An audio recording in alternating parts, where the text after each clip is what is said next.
This is Between Hook Sets. I'm Jason Walter from In Through the Outdoors with my partner in slime, Kurt Underhill from the Fishing Crew. What is going on tonight, buddy? Yeah, I don't know. Hello? Is this thing on? I started the show, but I'm using Starlink for the first time. And frankly, it seems to work pretty good, but it sure took a while for StreamYard to go ahead and let us start. So mine was this weekend for the Bass Cup. So you were having kind of the same thing, taking a while to get started and taking a while to end. So I noticed that it was lagging a little bit, but who knows? Maybe it's our end or maybe it's theirs. You never know. But I think it's Elon. It's Elon. Yep, I think it's Elon. Boy, I'll tell you what, I can't move my feet because this light over here and this light, you don't want these things to come together. Holy Hannah, Georgia. Everything's just tight in a tiny cabin, but cozy. I mean, super cozy. I had the air conditioning running and all is good. I finally got lights to work on the on-air light, so that's kind of there. And getting all settled in. We've been too busy out here doing tournaments while you're settling in. We had the Bass Cup over the weekend. Shane Steele and Jeff Brown took it home with 45 pounds for 12 smallies, 45.89 second place, 45.69 for Storm and Paulson. And I was informed by them guys, it's the same top three as last year, same order and everything. Yeah, I think that's pretty cool. I think that's we'll get those guys out in a couple weeks, and then a ton of tournaments up and down the river. We had electric company out of Rapid City through a tournament out of the Outpost. They had 49 boats. I think the post said 50 boats. They were looking for 50. They had 49. Chris Haynes, Ben Brown, and I think Brant Becker won that one. Okay. And then Wolves on the Water happened. And then we're going to talk a lot about Mobridge and what's coming up and what just happened up there. So we won't get too much into the Mobridge conversation before we bring our guest on tonight. I'm going to have to agree with you there because he's got a lot to do with Mobridge and the tournaments that come up there, whether it's Masters Walleye Circuit, the National Walleye Tour, or the NTC. So he's kind of Mr. Mobridge. Yeah, right. Yeah, I think that's his middle name. Jesse, how you doing? I don't know. That was a very good introduction. Mr. Mobridge is a little questionable. We got an awesome committee. So yeah, you guys definitely do, but you're kind of the front man for a lot of things. You kind of do the live stream for the Mobridge Ice Tournament and behind the raffles. And at one point you were the guy on the mic and then you kind of stepped back, if I remember right. And you kind of do more of the other stuff in the Mobridge Ice Tournament.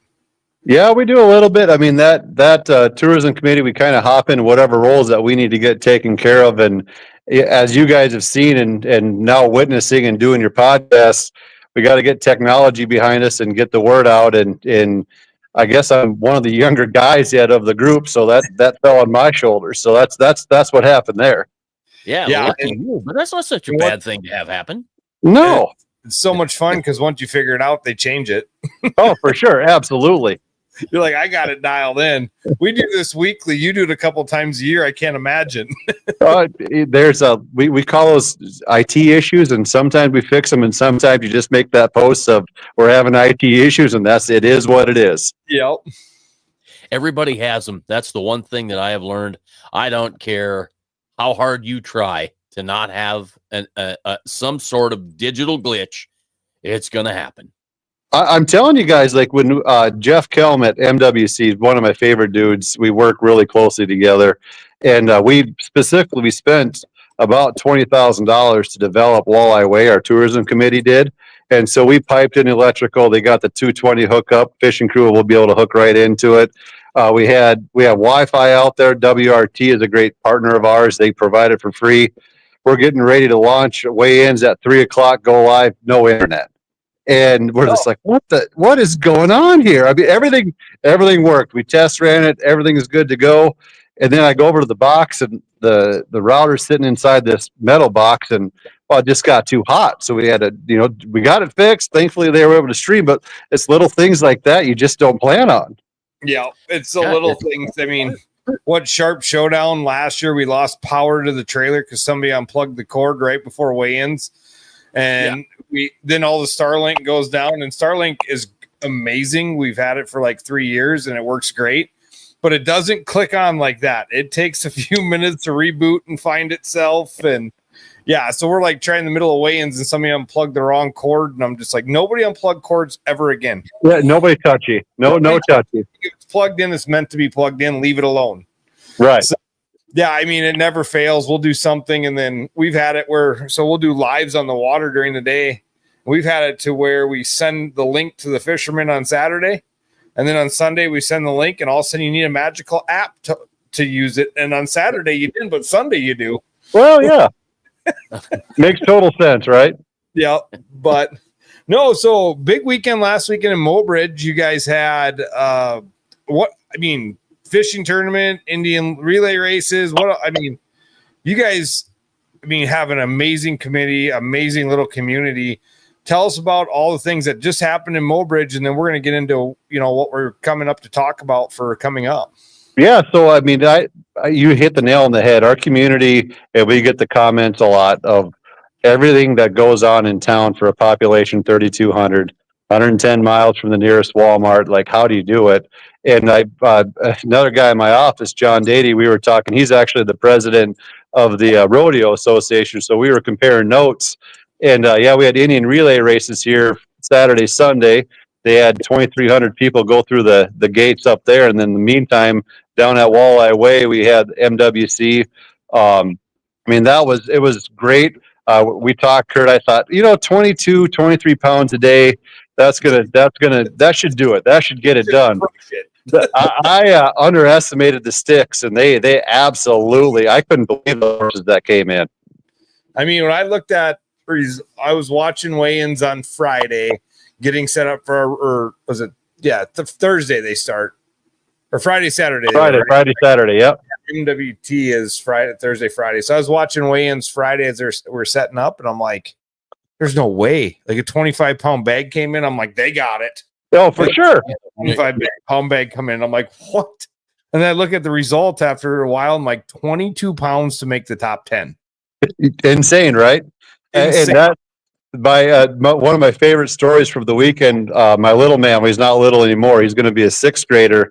He was at the bump station. He was the one that opened up the crates to drop the fish in before they started, getting them into the line. And he goes, Dad, I have never seen that many big walleyes. Like, me neither, man. It was absolutely insane. He goes, one guy was smiling, and I got him across the stage, and he had 23 pounds, and he wasn't smiling anymore. He goes.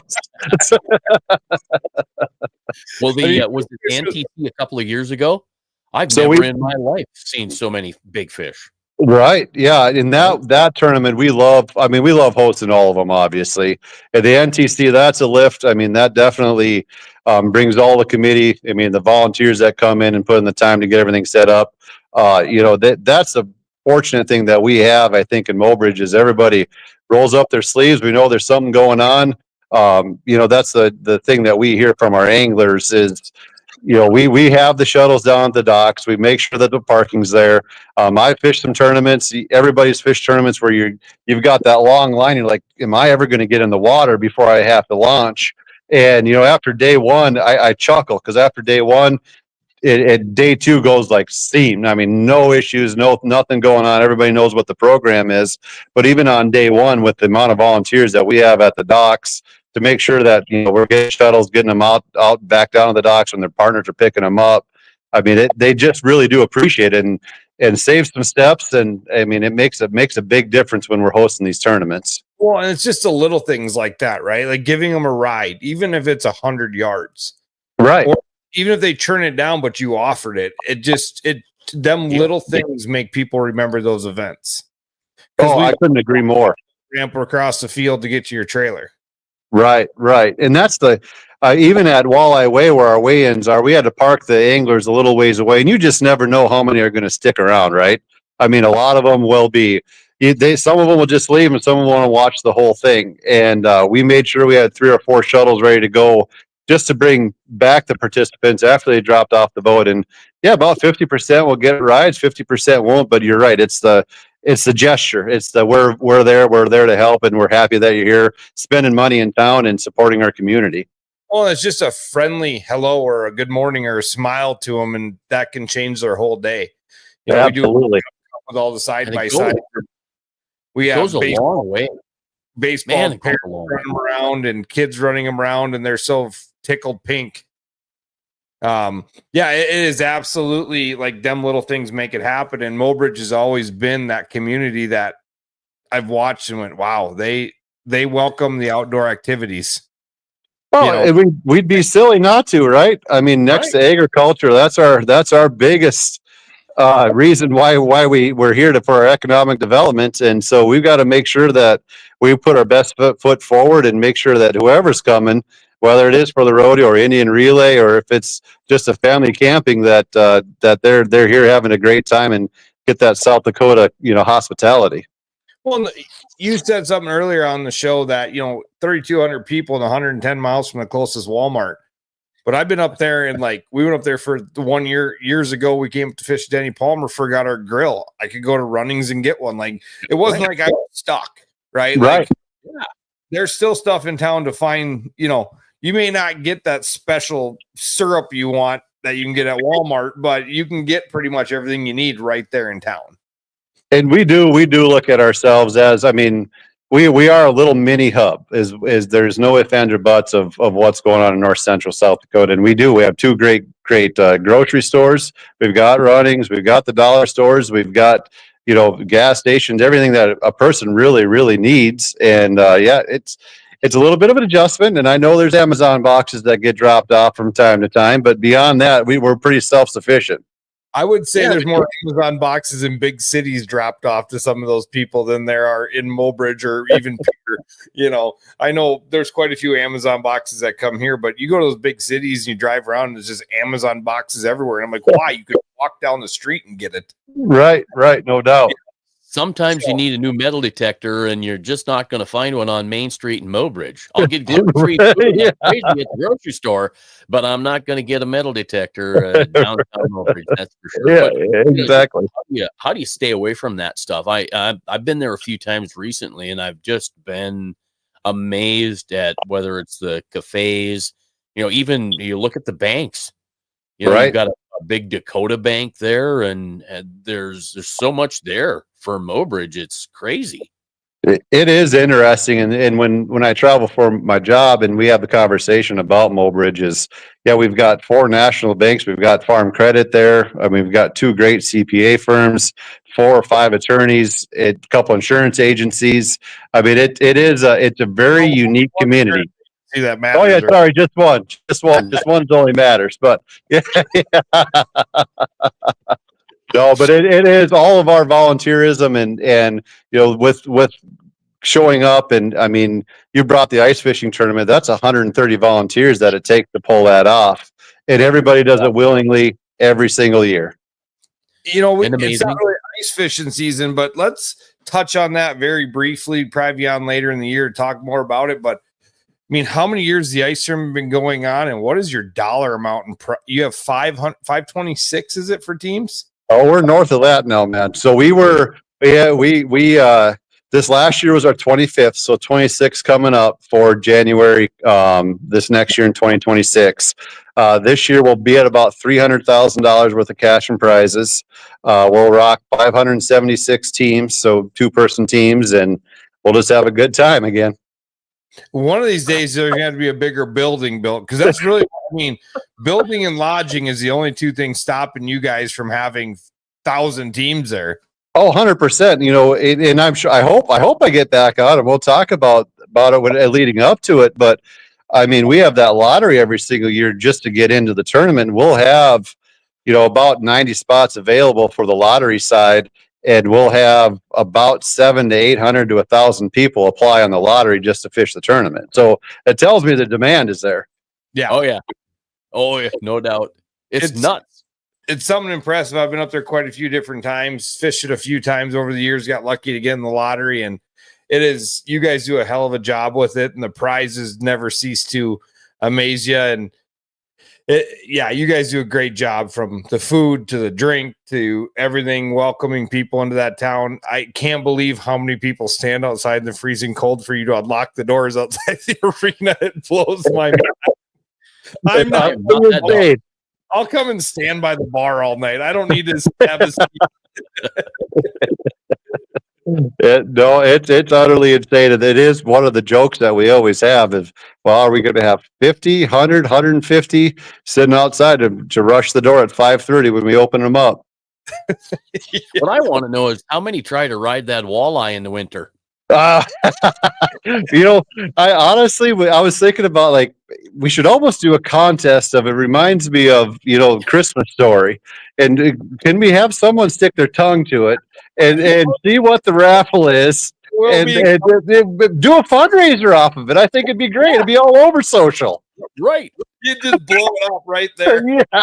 Right. We'll help you with that. We'll help you with that. I was dumb enough to put my tongue on a pipe when I was a kid. Yeah. They used metal railing at the elementary school. That fishes that thing. If you give them a rod, they'd probably go stick their tongue on it. But no, so what we're here tonight really to talk about is all things Mobridge, but what we got coming up in about 10 days, the Denny Palmer. So 15th annual Denny Palmer. You guys had reached out to me to come up and have the fishing crew and between hook sets do some coverage and help out with it. But let's talk about the Denny Palmer, how it got started. If people, 15 years has gone by. I guess I don't know how many years has gone by since Denny has passed away, but he was a staple of Mobridge. He was probably Mr. Mobridge before you took the title. Yeah, well, Denny was a mainstay in Mobridge, right? Owner of Morest Motel. His son-in-law Brent took it over with his wife Kelly, be Denny's daughter. Denny was one of the first ones that, when I first moved back in 06, that pulled me aside at Morest and said, "Hey, you got to get involved. We need tourism. We need this, that, and the other." And I always appreciated that conversation. And when he passed, we as a committee, I think it was the Chamber of Commerce, fishing tournament or whatever it was, but we couldn't have think of a better way of honoring him and what he did for Mobridge. And, one of the first guides out of Mobridge way back in the day in the mid 80s. And, to have his namesake on it, to honor him and his family, to make sure that we don't forget. I'll never forget. I hope his son's okay with me to share this, but I was at Denny's funeral. And Joe and I were talking by the table. You got all the pictures, and Denny with his great smile holding the fish. And he said, "Just don't let people Mobridge forget about him." And that really struck a chord for me. I was like, you know what? You're right. You're absolutely correct. That's something that we needed to do. And I'm thankful for our committee. It wasn't even a vote. It was, yes, we needed to do that. And I couldn't literally think of a better way to honor him and his family, like I said, to make sure that we kick off another good event. And we do appreciate the partnership with you guys. We think it's going to be great. And I think it's going to be another fun event up here. Yeah, I can't wait. I fished it 1 year with a couple of my buddies. We went up just because we had a free weekend weirdly in the summer. And I'm like, let's just go do it. So we went up and camped and fished, and we didn't do very well. We're way better on shore running tournaments. I figured that out a long time ago, but it's just a fun event. Again, you guys have great hospitality. You always have food available. You always have beer available. You always have all kinds of drinks available. And you guys just welcome everybody. The community, you don't go to a gas station and find a grumpy person. They're just like, "Hey, thanks for coming." I fished the I fished the NTC up there with my buddy Brian Woodward, and we stayed at Morest with Brett and them guys. And we backed up, boats everywhere, sitting out in the parking lot. I dropped a guy's lower unit to change an impeller in the parking lot. And it was like, and you do that somewhere in a big city and they'd be like, "Are you stealing that?" And everybody's like, cool. And, it was just great. The community just welcomes it. And for those, I remember Denny from way back in the day, but that's the thing. Like we talked about this last few weeks, and we've talked these, we got a young kid that Chasen gave a metal detector to that's going to probably, we said it earlier today, he's going to keep the history of Okoboji area alive for the next 80 years because we get these, not everybody forgets them, but as time goes on, there's going to be people that never met Denny, Oh, for sure. Absolutely. I haven't. Yeah, and it allows us to have a conversation, right? I mean, when there's a name involved in the title in what we think is a great event, I mean, it allows a conversation of, well, if you don't know him, then let's have a 3 minute of what kind of guy he was.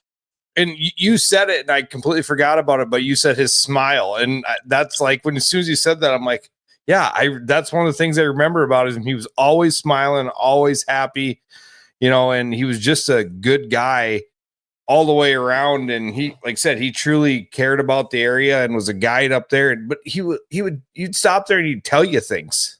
Right. It wasn't a secret, right? No, he wanted you to come and enjoy your time so you'd come back. For sure. You were in his boat or staying at his hotel. He wanted you in that community. Yeah, and I couldn't agree more. And I think that's going back to your conversation about someone at the gas station. That's us. That's us in the tourism industry in Mobridge. It's not fake. It's genuine. Because guess what? Whoever's coming in, spending the money at the gas station, at the cafe, downtown Main Street, I mean, that helps first, second, third penny. That helps us do roads. It helps us do whatever we need to do to make sure that we can live the lifestyle that we can up here and kind of be, like I said, self-sufficient early on in the interview. So, yeah. And, you guys, as a committee, you guys put a lot of that money that you raised from the Mobridge Ice Tournament or the Denny Palmer stuff goes back in the community. You built one of the first indoor fish cleaning stations. We finally got one in Fort Pierre this last year. They finally got it done. But you guys, you might have been one of the first ones in South Dakota that was a public use, not like a hotel or something. I'm pretty proud of that one. That one was one where, I mean, it was a public partnership along with the tourism committee, and it fished up in Devil's Lake a couple times. It was always admired what they had going on, and when we broached the subject, I mean, there was a little bit of a pullback of, boy, can you do a public-private partnership of building something like that? And the state was great to work with. Dan Richards is our parks guy down here. He manages it. He kind of got it going, and then all of a sudden it's like, I guess we're building it. And yeah, that was kind of one of our crowning jewels of, first of all, getting involved. But you're right, Kurt. I mean, we do, like for instance, this year with the volunteer fire department, we don't have an apparatus to go out on the ice to save someone if they fall through. So we got all the gear. It was about $8,500. We got that taken care of. We do $12,000 to nonprofits in town every single year, like bridges, like the museum, like you name it. We're there to help them out to make sure that they can help with their budgets. We do larger projects, like with the Walleye Way. We set aside some larger funds to make sure if there's a big project that needs to get done. Prime example would be up at the playground on the north side of town by the Ball Diamonds. We donated $25,000 so there's a new play park for kids, for the little ones, while the older siblings are playing baseball, so they can go play and have a safe thing. So we inject all the cash back into the community to make sure that we have a great place to live. And I think that's one of the biggest reasons why we get the support for not only the ice fishing tournament, but for the Palmer tournament too.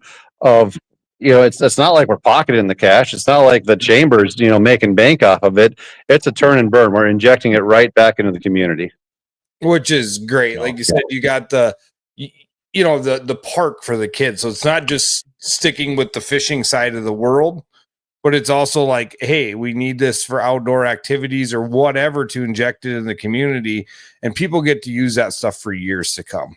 Yeah, no, I completely forgot. Our biggest project that we just finished was we had 3 murals painted in town. We have one on Grand Central coming in. It's a beautiful mosaic of, welcome to Mobridge.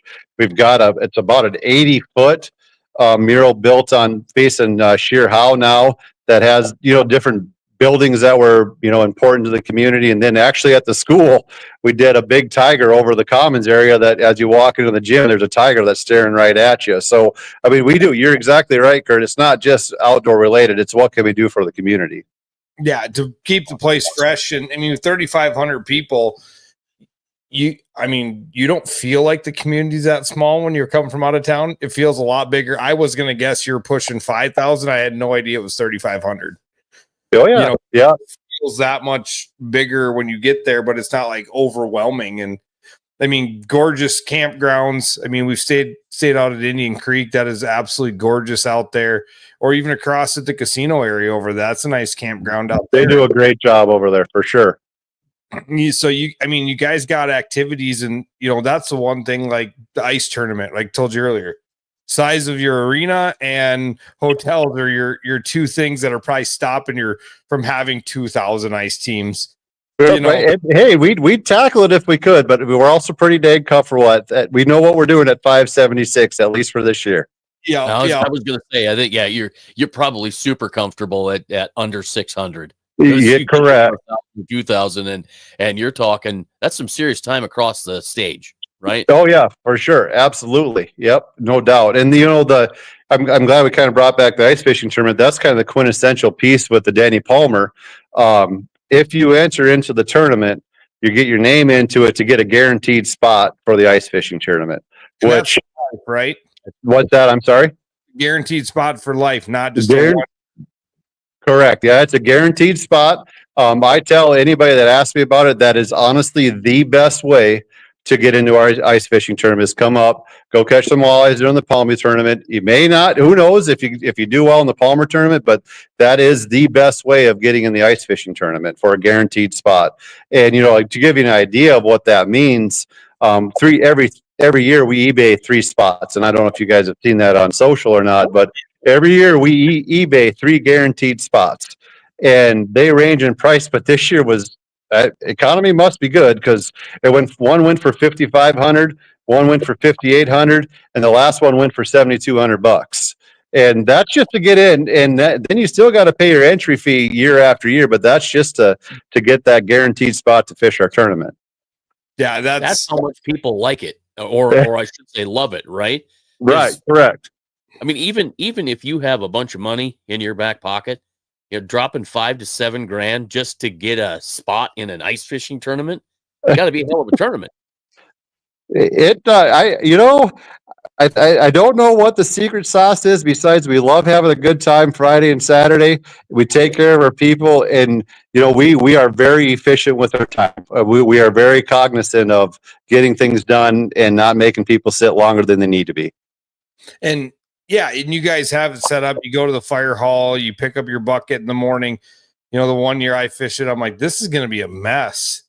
And it wasn't. I thought it was going to be a complete disaster, because if you look where the fire hall sits, it doesn't sit in a great location for 570 some vehicles to come to. And right. It's like almost flawless. I'm like, holy cow. We literally time ourselves, Kurt. It's between 19 and a half and 21 minutes. We'll have all 576 teams out the door. I'm sorry, the Coke plant is where you take the Coke plant. Yeah, the Coke plant. Yep, think about the Coke plant. Yep. Yeah, and I'm like, this ain't really like, there's not like a huge parking lot. Everybody just kind of parks everywhere, and it works great. Well, and we're very fortunate that we'll have the sheriff's department over. We'll have Mobridge police departments there to make everybody that's within the vicinity plays a huge part in making sure that everything is safe, everything's controlled, but yet efficient. That's really cool. The fact that you can roll that many people through in that short a time, and they come back year after year after year. The interesting thing, when I got into this outdoor business in 2021, everybody always has information about everybody else's something, right? Oh, this thing sucks. This thing's bad. They do this and that. I've never heard a negative word about Mobridge and the Denny Palmer or the ice tournament. All I've ever heard is positive praise, and it's crazy.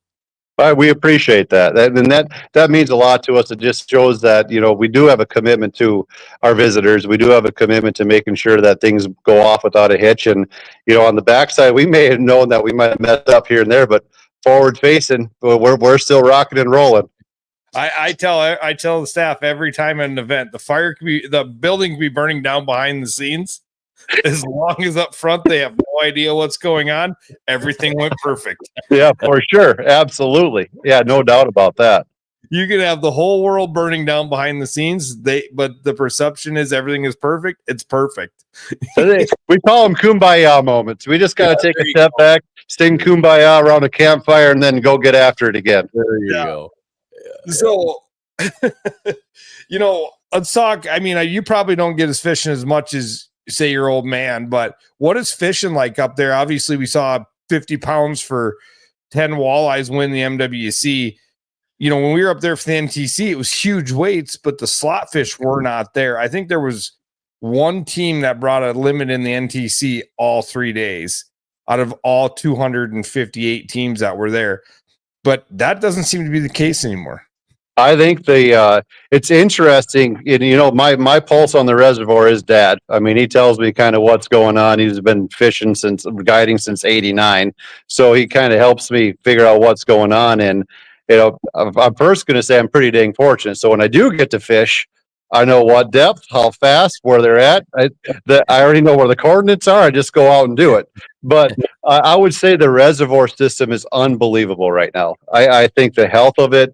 What we're hearing is Schmelz is back, which is unbelievable to us. We haven't seen that in years. There's bait balls everywhere. Those lake herring really helped get us along to where we needed to go. But those slots, man, they're so fat and so big and plentiful. The system is right. I mean, the system is very, very good. And those slot fish at 19.5 are on big weight. It's going to be interesting for the Palmer, where what the weights are going to be, because I think we're going to see very similar to what we saw at the MWC. Yeah, and the amount of overs that were brought in, I mean, it wasn't like one or two here and there. It was like it was probably odd if they didn't have one rather than being the oddity if they had one. Totally agree. Couldn't agree with you more. When you watch that coming across the stage, I maybe can think of 10 teams maybe that didn't have an over that came across a big over. We're talking 24 plus. I don't think that. I mean, there was a lot of nice fish that got come across. You got some comments from the peanut gallery coming in. I see that. I told you earlier before we got on. I'm actually little preface it. I'm out at my folks' house. I'm meeting the guys that are fishing. They've been lifelong friends now at this point, and they got to say hi to them. And they said, "Oh, we're going to watch it. We're going to watch it." So I'm sure they're all chuckling pretty good right now. But yeah, so I mean, the fishing up there is just completely, the whole system. The southern end really is a couple days. We keep saying it's a couple days away from popping off. We had the bass tournament. They said, that thing kind of popped off over the weekend. But the walleye fishing, I did a guide weighed in 2 guide groups over the last 2 days, and it literally is getting any day this thing is going to open up down here. I feel like it's opened up there where the fishing is on. And I was talking to one of the guys, and he said the gizzard shad are working because you can see bait balls of them. Oh yeah, for sure. And like we talked, we had some huge runoff. That 7 to 8 inches of rain in western South Dakota. The Grand Oak, the Morrow, that was a lot of dirt that came in, and cooled the water down, to be honest with you. And from what I'm hearing from the guides, i.e. the boys down the lodge, I saw pictures today. They smacked them today. I mean, the fishing's just hot right now. Yeah, and it sounds like you don't. I mean, I know some of them guys made a pretty good run, but I talked to my one buddy. He goes, "I took off and I was fishing and still hearing him calling boats." Yeah. He goes, "I was that close when I pulled out, dropped my cranks, and I was hearing them call boats from where I started fishing during the tournament." So you didn't have to make a big run, and the second place team was fishing pretty close to him. So, yeah. Those, the Olsen guys, they're not afraid to tell you. They won't tell you exactly where they're at, but they don't fish very far from Mobridge. They'll flat out tell you that. And if they're smacking them, there's plenty of fish in the system, pretty darn close, just from Indian Creek right there. Yep. So anybody looking to get in the Denny Palmer, there's still spots available. I know we were pushing. I was supposed to get a list today, but when I talked to Steph, she was saying it's looking around 60 right now is where we're sitting. Guaranteed $7,500 for first place. I think it's up to $400 entry fee right now. Got till next Thursday, I believe, Wednesday or Thursday next week. to get in. Correct. I think it's Wednesday. I think you're right, Kurt. I don't know. I think it is Wednesday, or maybe it is Thursday. Who knows? Yeah, I can't remember because I know we talked about building Calcutta sheets and I'd have to print them up there. I think it is Thursday because it's when it finalizes, but still time to get in. And if you don't have to make a big run, right there is going to happen. So, and the unique part about it, it's a 3-man team. You can bring your kids. We probably encourage you to bring your kids. Absolutely. And we pattern a little bit of the Denny, kind of like the ice fishing tournament. We'll have about $3,000 worth of prizes on the stage that we'll give away just for fishing the tournament. We do encourage having a good time, obviously, but we'll have those prizes. And like I said, 3-man team at $400. It's a pretty darn good raffle to get in, to try to get in for the ice fishing tournament. I'm just throwing that out there. That prize right there alone is worth your $400. If you get I mean, Right. they said over $5,000 to get a guaranteed spot, and you can win one for $400. I think that's a pretty good odds. So, yeah, for sure. We just sent out an email today to all our anglers about it. So hopefully we get this thing blown up. We are super excited to come up there, do some coverage, learn more about the area, and honestly, see some big bags come across the stage, because I know the guys can. Oh, we're going to see them. There's no ifs, ands, or buts about it. We're going to see them. I think the weather's going to play into it too. I think the weather's supposed to be relatively stable. A few showers here and there, but no crazy weather that I know of, even though, it's hard to look out a week ahead and really be on it. But I don't hear the meteorologist talking about anything crazy. So that could really help us out. Oh, for sure. Yeah. And I mean, there's, like I said, it's going to be big bags I'm guessing big bags. I've been pretty accurate all year. It was kind of funny because I told everybody, Chamberlain, it's going to take 15 pounds a day to win it. It was 30.32. Yeah, right. Just I about called right the on. NWT. I said, here's what's going to happen in the NWT on pier. You're going to need 12-pound average a day. And when I say that, somebody's going to catch 19 on day 1 and 6 on day 2.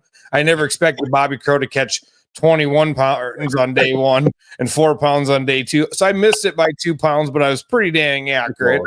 Yeah. Like I told all our guys, I said, when we go to Mobridge, I don't even know what to begin to guess for weight, because I'd have probably been in that 22. Right.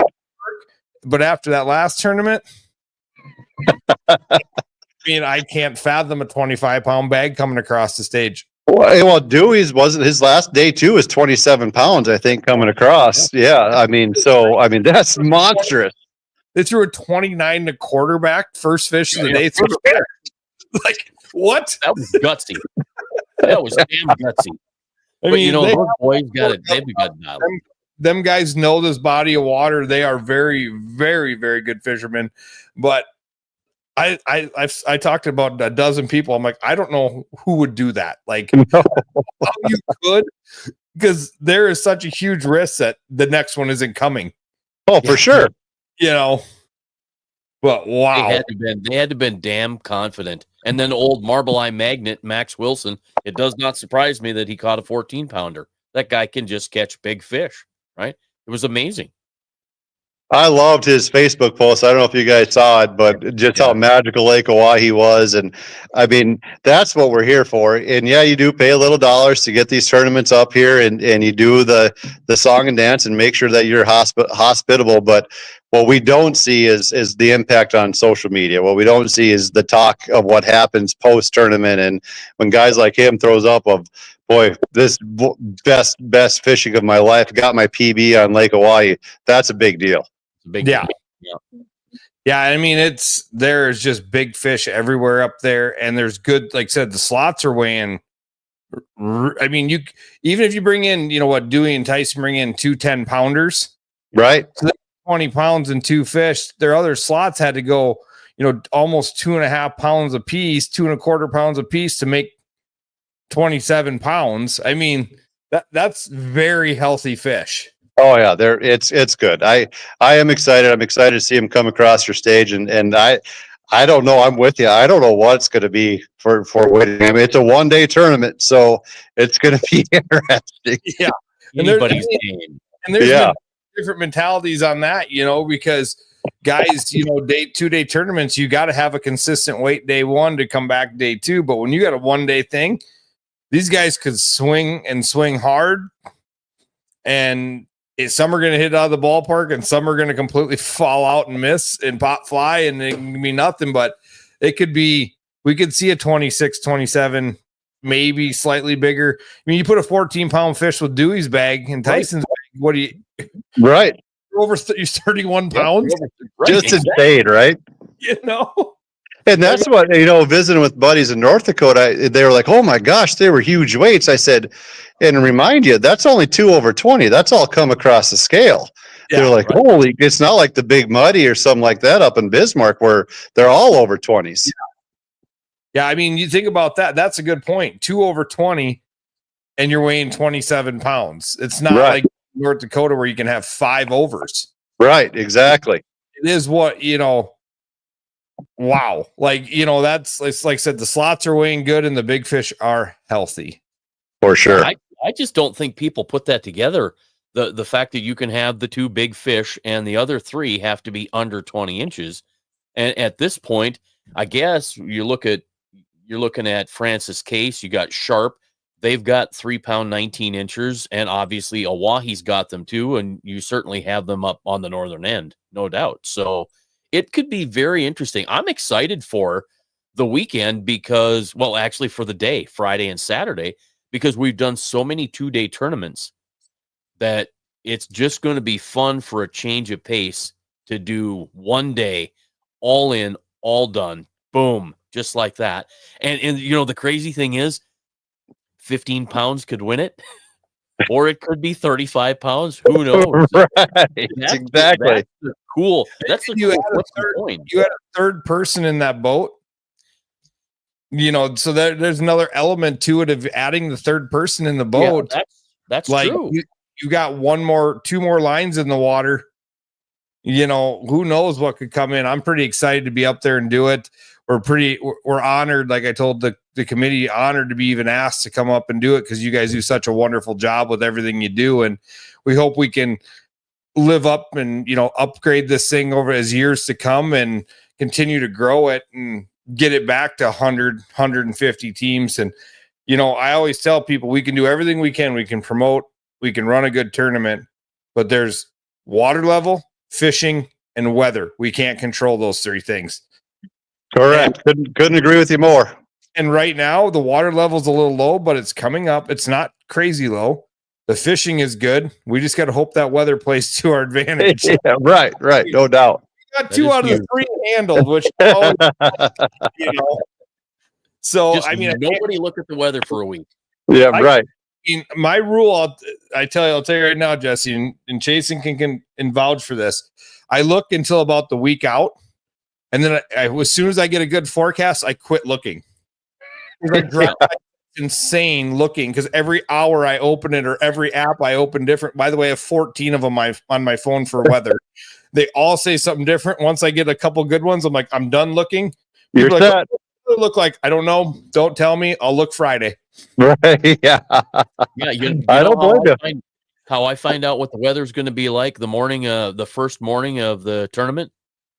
I walk out of the motel room and go, oh, it's either raining or it's sunny or it's cold or what. I just quit looking because it drove me nuts. I started getting mad, because they would say that it's supposed to be sunny and 75.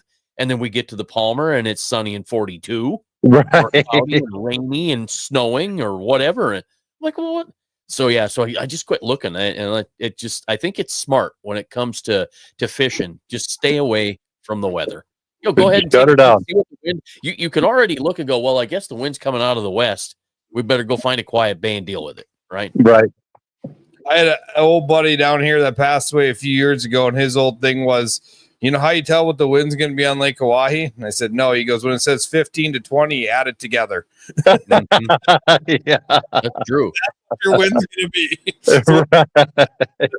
Because that's what we're going to have. But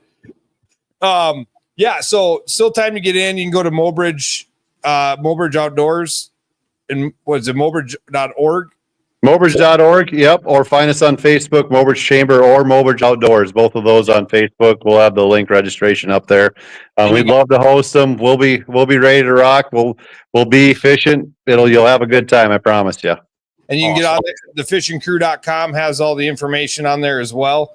There's a link to register right there. It takes you to mobridge.org to do all the registration. So still time to get in. It is Father's Day weekend, but fathers, bring your kids. You know, bring your son, bring your daughter, bring your wife. You can have a family outing and catch some big fish, and guaranteed you're going to catch some fish because they're biting good up there. Yeah, no doubt. So, and the consolation prize for somebody that doesn't catch any fish, I'll make you a peanut butter and bologna sandwich. Oh, and if you don't catch any fish, you still have the chance to get in the Mobridge Ice Tournament. That's what, and $3,000 in door prizes. So that's a pretty good bonus just to sign up and come to the tournament and spend some time in Mobridge. And, you know, we were up there for the NTC, and the great fisherman I am, I didn't make the final day. It was shocking. I don't know how, but I didn't. But I mean, I sent 27 teams up there to the event, and I had a bunch of guys in the top 10. So I told my wife, I said, drive up. We'll stay at the Mo Rest one more night, and we hung out in town and went downtown, looked at the shops, just kind of drove around, checked out Mobridge, had a great little day, went and watched weigh-ins, and I'm still proud of it. We got first, second, third, fifth, and eighth of the guys I sent up there. So we kind of dominated it that year. So we hung out up there and watched it. I think we had like 6 teams in the top 25 go out on the final day. That's awesome. So if you're coming up, you want to bring your family, your wife doesn't fish, kids don't fish, there's parks, there's plenty of stuff to do in the area. Drive out to Sitting Bull, take a peek at that. That's pretty unique out there. Steph was telling me about some old church out in the middle of a field. Oh, I'm not sure what she's talking about there. She said there's some old church out in the middle of a field that like they still host church at every once in a while. And I'm like, oh, that's pretty unique, you know? So a lot of cool stuff to do up in the Mobridge area, rich in our Native American culture, history up there. So you have plenty of stuff to do. I'm sure Chasen's going to be metal detecting like crazy while he's out there, because you'll see him in the water. Detecting. Oh yeah, we're ready to go with a brand new metal detector. So you bet I'm bringing it along. I like it. We look forward to seeing you. If you guys need anything, reach out to anybody at the Mobridge Chamber. Guarantee they're going to be more than welcome. Take your phone call and help you out. If you need anything from me, you guys know how to get a hold of us. And check it out on the fishcrew.com or look up on Mobridge Outdoors, Mobridge Chamber of Commerce, Facebook pages, and their website. So you can find it. There's still time to get in. Let's fill this thing up and have a good time in Mobridge. I like it. We're looking forward to it, guys. Well, you better go back there and get all your critiques from the peanut gallery in the back. Oh, it's going to be something. I'll text you. I'll text you how that all shakes out. That's good. All right, Jesse, thank you. Appreciate your time, Jesse. Thank you. You betcha. Good.